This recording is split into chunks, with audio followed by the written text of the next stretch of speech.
Hello my friends, Woodsie here, and before our video gets started, I wanted to do a quick announcement. Our channel was featured on ThePCelitist.com. Adam Ames is the admin over there, and he was kind enough to do a little feature of us last week, so I thought I would point you all in his direction as well. I already benefited by going to the site. I learned about Heroes and Generals, which I had no clue about until I saw it on ThePCelitist.com, and I signed up for the beta, and I'm very excited to play it. And you could also go over to his YouTube channel, where he's been doing some interviews of his writers, and he'll also be having upcoming developer interviews as well. And it's roundtable discussions about PC gaming, and I mean, we all know you like that, so give him a look, subscribe to his channel, show him some love, go over to his website, ThePCelitist.com. I'll put links below, and enjoy, and I'll start the video. Hello my friends, welcome back to the PC Elitists. My name is Woodsie. My name is Shepard. And we're doing, what are we doing? You're surprising me again. Yeah, I like to take snippets from PC Gamer magazine. They have this two-page spread every issue that is mainly just people writing in comments and questions to the editors. And I frequently look to this as fodder for our quicker discussions, and sometimes something is in here that's, I think, good enough to expand upon to a larger point. But I have a quick question today for Woodsie and for you all as well. And basically, it's a question that a reader writes in to the editors.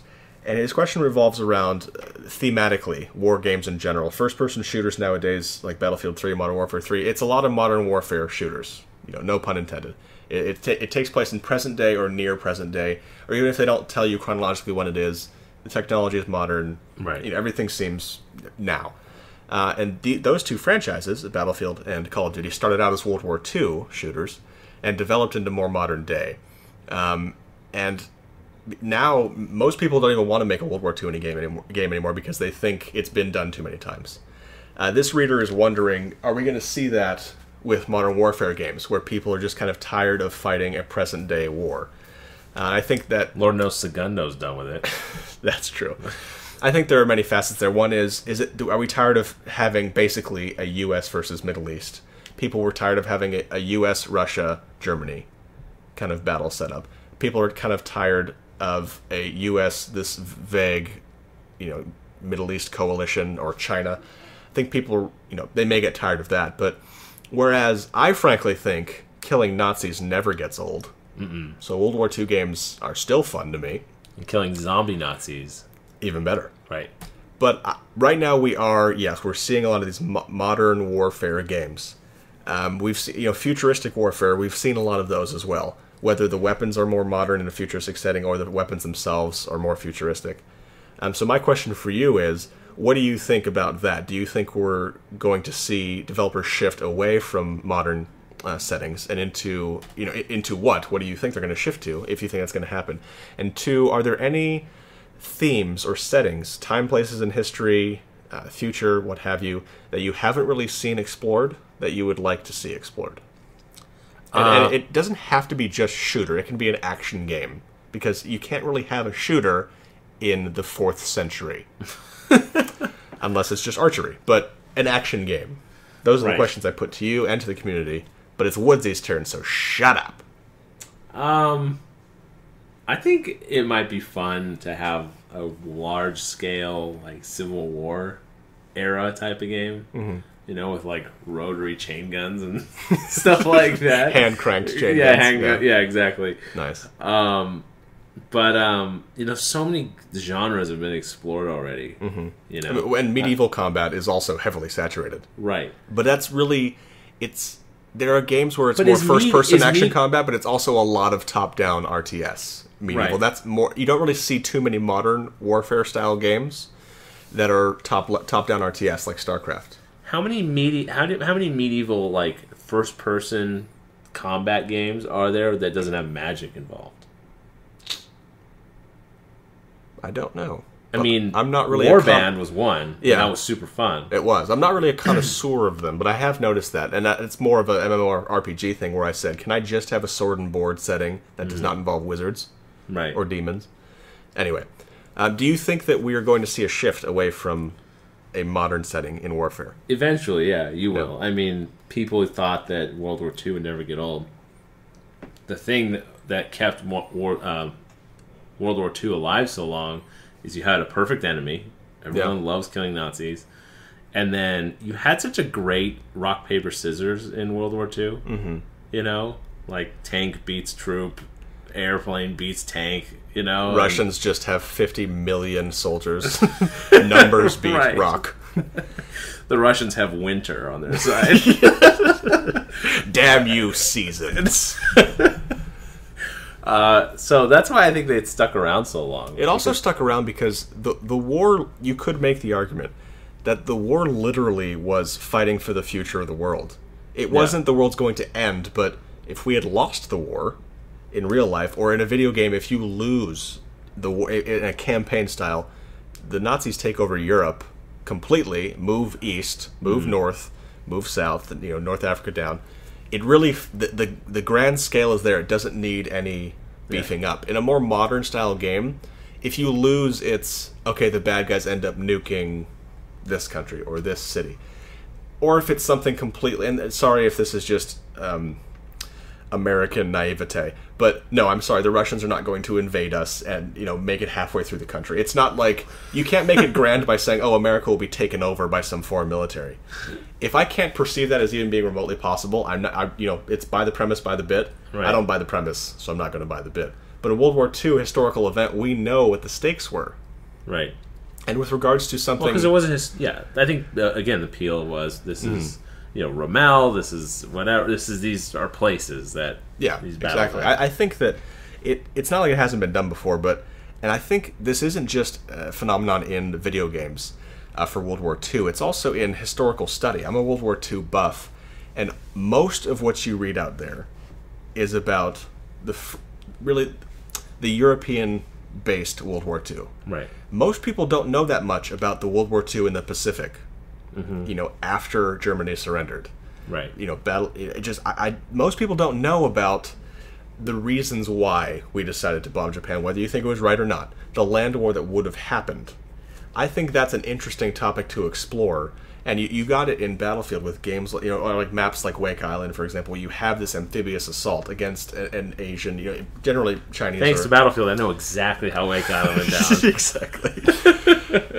But I think it'd be interesting to explore that a little bit. But really, for me, two settings stand out. And if there are games devoted to this, please let me know. And I'm just saying because I haven't really come across them. One is a naval game of basically ships with cannons. Not battleships fighting each other, or frigates or destroyers or aircraft carriers. Give me 2 wooden ships, or a fleet of wooden ships, and the game is either you have your one ship, and it's kind of like a first-person, third-person kind of thing. Right. Or you have a top-down strategery of several of these ships. And have some, it's not medieval, but it's 15, 16, 1700s naval combat. Right. It's a very niche market, to be sure, but I think it'd be very interesting. Yeah, okay. I also think that if you're going to do a Civil War or Revolutionary War type game, since it can't be shooter intensive based on the technology that's available, honestly, try and get a gamer excited about reloading a musket in real time. You're not going to. But how about this? I would be excited. Put it in the setting of, for example, the Revolutionary War. And it's an action game, not so much a shooter, but the point is, you have this vast country, mostly unexplored, and you have the Americans, and just Revolutionary War as an example, since people kind of know what happened. We won, by the way. Love you guys over in the UK, but we're not the colonies anymore. Anyway, not the point. Make the game about me having to use stealth, me having to use very primitive techniques to try and achieve my objective. Have me be a spy, have me be a double agent, have me be a messenger. You know, let me explore the non-shooter elements of warfare before it became, in many people's eyes, just about guns and bullets, or now pressing a button and blowing something up 1,000 miles away. I think... I think it'd be interesting to explore the non-shooter elements of warfare before it became, in many people's eyes, just about guns and bullets, or now pressing a button and blowing something up 1,000 miles away. I think... I think it'd be interesting to explore the non-shooter elements of warfare before it became, in many people's eyes, just about guns and bullets, or now pressing a button and blowing something up 1,000 miles away. I think firearm aspects Right. of historical wars. I think it would be really fun. Yeah, you're right. Like make reloading a musket exciting. You know, but you know when you hear about how fast they used to reload those things, it's insane. But Or do Darkest of Days and give me a cluster bomb launcher in the Civil War. a game that's historically accurate and really trying to put you on the floor of how we were fighting a war at that time. Mm-hmm. I think it'd be really fun. Yeah, it wouldn't be action-packed, but like it would have to be a very story-driven game. Mm-hmm. Very realistic setting, very historical battles that did happen, but you kind of the place of a troop and his own personal story through the war, I think would make an excellent game. Yeah, I think so too. I think that if you want to do historical battles or you want to do medieval war, if you could somehow put, and this kind of speaks to the I want a game where I'm not the hero. Right. Even Modern Warfare, it's honestly I'm immersed, legitimately immersed in a war. But frankly, by the end of the battle, I've killed about 80 people. You know how rare that is in modern battle? Right. For their career of a serviceman or woman. I'm the hero. They don't say, "Oh, Private Jackson, you won the war for us." But I still feel like the hero because I got shot several times, hit around a corner when my health recharged, and went on and I basically was responsible for killing almost every soldier on that map. Right. I feel like in a medieval game... Nothing moves without you moving. Exactly. That's another big part of the single player. I feel like a medieval game, if you make it first person, not even like this RPG kind of thing, you're just a soldier in a war, MMO or single player, what have you. There is no finer way to make you the grunt than medieval war. It's everyone has an axe. Right. See what happens. You can't be the hero because then the game would just be stupid. If everyone's waiting around just kind of blocking until you come around and kill them. Right. That's even less viable than all these people are shooting through the window of that market until I go run in, flash it, and kill all 10 of them. Yeah. Yeah, I think naturally, though, it's hard to get around this from a design perspective. If you make a game where you just feel like another guy, it's going to be a hard game. There's going to be a learning curve. Yeah. Because if you feel overpowered, you automatically don't feel like I'm just another guy. Mm-hmm. But if one stray axe could take you down, yep, kind of like in TIE Fighter, when you're in a TIE Fighter, yeah. One guy gets on you for a few seconds and you might be done, mm-hmm. Then you feel like I'm just another guy on the field. Mm-hmm. So, again, it doesn't appeal to the masses because those types of scenarios just naturally have a steep learning curve. I feel that like the scenarios we're talking about or the themes or settings that have yet to be explored, maybe they haven't been because they're just too niche. Right, but it seems like a small developer might be able to come up with, just make a battle and sell that. Yeah. Like, that's it. It's just one fight and you're just a troop on this fight. And then if it's popular, you just do the next battle. I like it. Or a game where the sole point is to be a medic on Normandy and you do nothing else. Right. Sounds like fun. Anyway, your thoughts, as always. Subscribe if you like what we say, or do, or think, or how we look. Shepard's very attractive. Oh, God. My name is Woodsie. My name is Shepard, and I am very attractive. We are the PC Elitists, and we're signing out.